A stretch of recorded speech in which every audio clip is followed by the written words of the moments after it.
Hello everyone, welcome to Chopra educational. This is Shilpa. आज का जो हमारा वीडियो है वो है पेडागोजी ऑफ इंग्लिश पे। तो इसमें हम कुछ क्वेश्चंस पे डिस्कस करेंगे जो प्रीवियस ईयर में आपके आए हुए थे। तो स्टार्ट करते हैं। हमारा जो पहला क्वेश्चन है वो क्या है? A test of listening comprehension is a test of. इन्होंने पूछा कि लिसनिंग कॉम्प्रिहेंशन वो किस चीज से रिलेटेड है, कौन सी स्किल है वो? रिसेप्टिव, हियरिंग, प्रोडक्टिव या फोनोलॉजी? तो हमने पहले भी पढ़ा हुआ है कि लिसनिंग आपकी कौन सी स्किल है? रिसेप्टिव स्किल है, जबकि राइटिंग आपकी प्रोडक्टिव है। नेक्स्ट क्वेश्चन है हमारा 62 क्वेश्चन। ब्रेन स्टॉर्मिंग का क्या अर्थ है? ब्रेन स्टॉर्मिंग क्या होती है? ये होती है बुद्धिशीलता। अगर आप इसको हिंदी में लेना चाहते हो कि ब्रेन स्टॉर्मिंग का मतलब होता है बुद्धिशीलता, तो उन्होंने इसका अर्थ पूछा है। ब्रेन स्टॉर्मिंग में क्या होता है कि आपने एक टॉपिक पे अलग अलग तरह के आइडियाज को कलेक्ट किया और उसे उसके आधार पर आप किसी भी कंक्लूजन तक पहुंचते हो। तो फोर ऑप्शंस आपके पास: to do some mental exercise, to collect all kind of ideas on a topic, to make efforts to understand something and to do and give some kind of stimulus to the brain. तो मैंने आपको बताया कि brainstorming क्या होती है कि किसी भी एक टॉपिक पर अलग अलग तरह के आइडियाज को कलेक्ट करना, वो होती है आपकी ब्रेनस्टॉर्मिंग। आगे चलते हैं हमारे नेक्स्ट क्वेश्चन की तरफ। Which is the longest pause? यहाँ पे लॉन्गेस्ट पॉज की बात हुई है। पॉज क्या होता है? ठहराव। तो लॉन्गेस्ट पॉज क्या होगा हमारा? अपोस्ट्रोफी, यानी आपको पता होगा apostrophe, dash, hyphen and full stop. तो इनमें से सबसे बड़ा पॉज यानी लॉन्गेस्ट पॉज क्या है? वो आपका डैश है। नेक्स्ट क्वेश्चन है हमारा, if something is the king on the cake, it is the king on the cake. ये आपका एक इडियम है, ये हमारा इडियम है एक। इसका उन्होंने आपसे एग्जैक्ट मीनिंग पूछा, वो क्या है? फर्स्ट आपका ऑप्शन है a perfect opportunity to have event. Second है an unexpected coincidence, an additional benefit to something that is already good. And the last one is none of the above. The king on the cake का मतलब क्या होता है कि आपको additional benefit मिलना जो कि पहले से ही अच्छा है। That's why ये हमारा जो सी ऑप्शन है, an additional benefits to something that is already good, ये है हमारा राइट आंसर। नेक्स्ट क्वेश्चन की तरफ जाते हैं हम अपने। Which one of is not an example of alliteration? तो पहले हमें पता करना होगा कि alliteration का मतलब क्या है। alliteration होता है अनुप्रास। ये अलंकार की एक किस्म है। अलंकार हमने पढ़े होंगे, आपने हिंदी में भी अगर पढ़ा होगा। अलंकार जिसमें अलग अलग आते हैं आपके, उपमा है, ठीक है, अनुप्रास है। तो अनुप्रास अलंकार क्या होता है? जिसमें एक ही वर्ड बार बार रिपीटिशन में आ रहा हो, उसे कहते हैं हम अनुप्रास अलंकार यानी एलिट्रेशन। तो हमारा फर्स्ट ऑप्शन है men sell the wedding bell, second है go and gather the green leaves on the grass, the boy buzzed around as busy as a bee, and the last one is little Larry likes licking the sticky lollipop। तो इसमें आप देख रहे हो बच्चे, गो, gather, green, grass.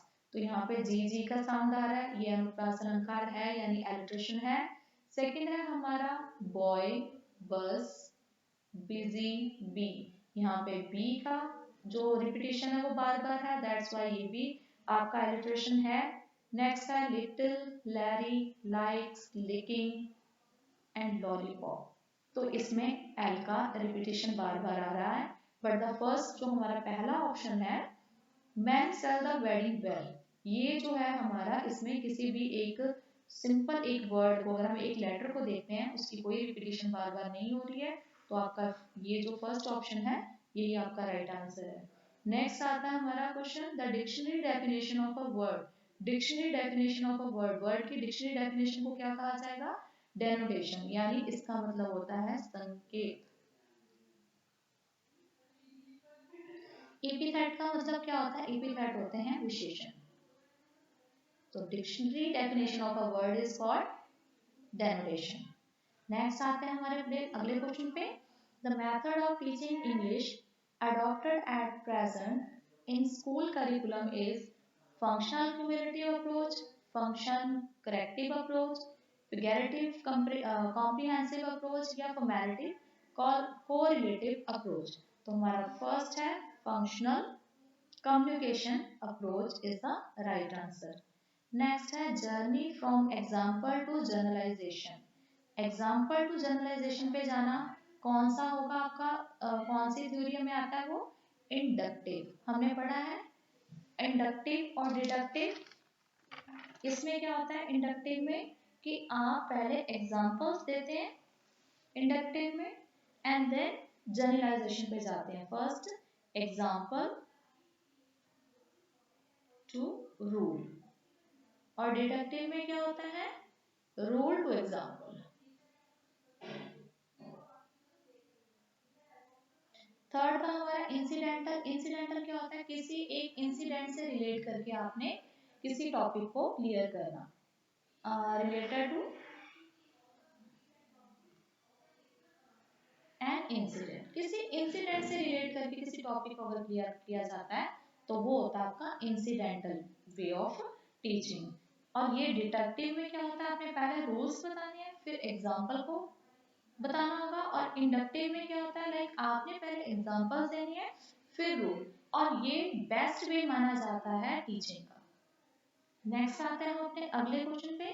The study of words and their meaning is known as. Study of words, words की study को और उनके मीनिंग को समझना, मीनिंग को जानना। वर्ड की स्टडी और उनके मीनिंग को जानना क्या होता है।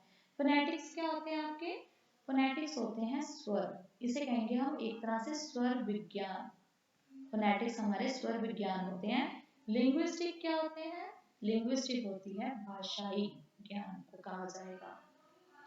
सिंटेक्स क्या है आपके, किसी भी भाषा जो है उसकी वाक्य व्यवस्था क्या होती है, भाषा की वाक्य व्यवस्था, इसे हम कहते हैं सिंटेक्स। एंड सिमेंटिक्स क्या होते हैं, ये होते हैं अर्थ विज्ञान। तो हमने ये पूछा आपसे, क्वेश्चन था आपका the study of words and their meaning. Words का जो स्टडी करना, उनका मीनिंग को जानना, वो क्या होगा, अर्थ विज्ञान। अर्थ जान रहे हैं हम उसका, तो सिमेंटिक्स इसका आंसर है।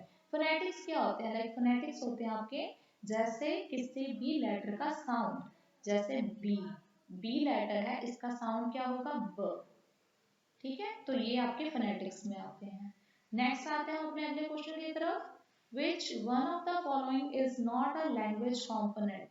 लैंग्वेज का कंपोनेंट क्या नहीं है, ग्रामर, साउंड सिस्टम, स्पीच या मैन्युस्क्रिप्ट। तो मैन्युस्क्रिप्ट क्या होता है, हस्तलिखित, जो हाथ से कुछ लिखा होता है उसे कहते हैं मैन्युस्क्रिप्ट। तो हमारा लैंग्वेज का कंपोनेंट क्या नहीं होता, मैन्युस्क्रिप्ट, ये आपका आंसर है। नेक्स्ट आते हैं अपने अगले क्वेश्चन की तरफ। A teacher in class A teacher in class who shows real object one by one and then call out its name. Her purpose is to do in this activity. एक teacher है जो class में real object को दिखा रहा है, ठीक है, और उसके बाद वो वन बाय वन नेम ले रहा है। तो उसका ये करने का पर्पस क्या है, इस एक्टिविटी को कराने का उसका मेन पर्पस क्या होगा। Motivate the child and make lesson interesting. First में आपको बोला गया है कि बच्चे को मोटिवेट करना और लेसन को इंटरेस्टिंग बनाना।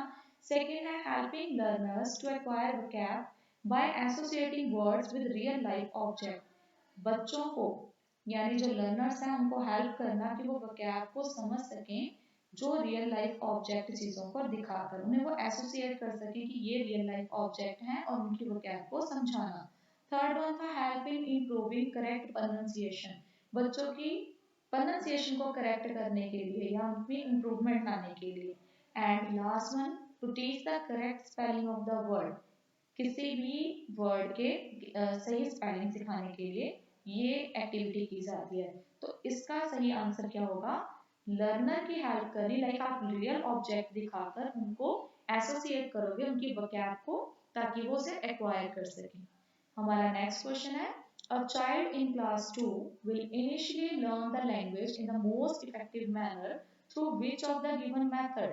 कि सेकेंड क्लास का एक बच्चा जो होता है वो किसी भी लैंग्वेज को बहुत ही अच्छे ढंग से इफेक्टिव मैनर से कैसे सीख पाएगा अगर हम कौन सा मेथड अपनाते हैं। फर्स्ट है प्लेवे मेथड, सेकंड है प्रैक्टिस एंड ड्रिल, थर्ड है imitation and last one is all of the above. तो प्लेवे मेथड क्या होता है कि खेल खेल बच्चों के साथ, अब सेकंड क्लास का बच्चा है तो उससे अगर हम प्लेवे मेथड में किसी चीज को सिखाते हैं तो वो बच्चे के लिए सीखना आसान हो जाएगा। सेकंड है प्रैक्टिस एंड ड्रिल, प्रैक्टिस और ड्रिल में क्या आता है आपका निरंतर अभ्यास। अगर हम लगातार अभ्यास करते हैं, प्रैक्टिस करते रहते हैं तो हम किसी भी चीज में प्रोफिशिएंसी हासिल कर सकते हैं। थर्ड है हमारा इमिटेशन। इमिटेशन क्या होती है? हमारी नकल, किसी चीज को देखकर सीखना। तो ये तीनों ही मेथड सेकंड क्लास के बच्चे के लिए बहुत ही इफेक्टिव होंगे। अगर वो किसी लैंग्वेज को सीखना चाहता है तो हमारा राइट ऑप्शन क्या होगा? All of the above. हम नेक्स्ट क्वेश्चन पे आते हैं हमारे। As a language teacher to ensure maximum participation of the student in class which following method of teaching would you adopt. उन्होंने बोला है, क्वेश्चन में आपसे क्या पूछा जा रहा है कि एक लैंग्वेज टीचर होने के लिए, अगर आप एक लैंग्वेज टीचर हैं तो आप कैसे इंश्योर करोगे कि अगर आपने क्लास में किसी भी टॉपिक पे बच्चों को ज्यादा से ज्यादा पार्टिसिपेशन करवानी है तो कौन सा मेथड आपको अडॉप्ट करना पड़ेगा? Demonstration, discussion, role play, all of the above. Demonstration में क्या होता है कि किसी चीज को दिखाकर उस चीज पे बात करनी। डिस्कशन क्या होता है? बहस, लाइक एक टॉपिक दे दिया और उस पे बच्चों को डिस्कशन करने के लिए कहा गया है। रोल प्ले क्या होता है कि लाइक एक अगर चैप्टर है उसमें कोई भी कैरेक्टर है, उसका कैरेक्टर बच्चे को दिया प्ले करने के लिए। और लास्ट वन था कि ये सारे ही ऑप्शन सही हैं, तो आपका करेक्ट ऑप्शन क्या है? डिस्कशन। अगर आप किसी टॉपिक पे डिस्कशन करवा रहे हैं तो ज्यादा से ज्यादा स्टूडेंट जो हैं उनमें उनकी पार्टिसिपेशन होगी, बहुत सारे बच्चे उसमें इन्वॉल्व होंगे। तो discussion is the best method while participation maximum students.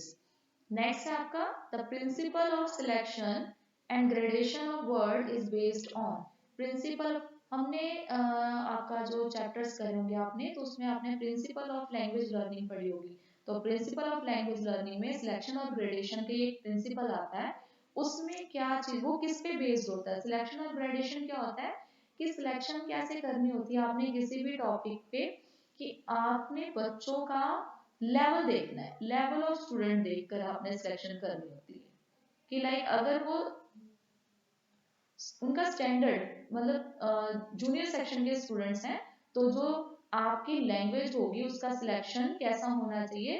Low level का, लाइक इजी वर्डिंग होनी चाहिए, उसकी इजी वर्डिंग होनी चाहिए ताकि आप बच्चे को अच्छे से किसी टॉपिक को क्लियर कर सको। तो इसमें आते हैं, उन्होंने आपको प्रिंसिपल ऑफ सिलेक्शन में कौन सा किस पे बेस्ड होती है? वो है फ्रीक्वेंसी, टीचेबिलिटी, रेंज या ऑल ऑफ द अबव। तो ये सारी ही चीजें ग्रेडेशन और सिलेक्शन थ्योरी में आपके प्रिंसिपल में आती है। तो आपका लास्ट ऑप्शन जो है all of the above is a right option. Next question की तरफ आते हैं। Continuous comprehension evaluation is. Continuous comprehension evaluation किस पे होती है? Assessment of learner while learning, periodic conduct of exams, third है आपका continuous testing and fourth one is continuous assessment. तो कंटिन्यूअस कॉम्प्रिहेंशन इवैल्यूएशन क्या होती है? कंटिन्यूअस असेसमेंट पे बेस्ड होती है। हमारा राइट ऑप्शन क्या था? Continuous assessment.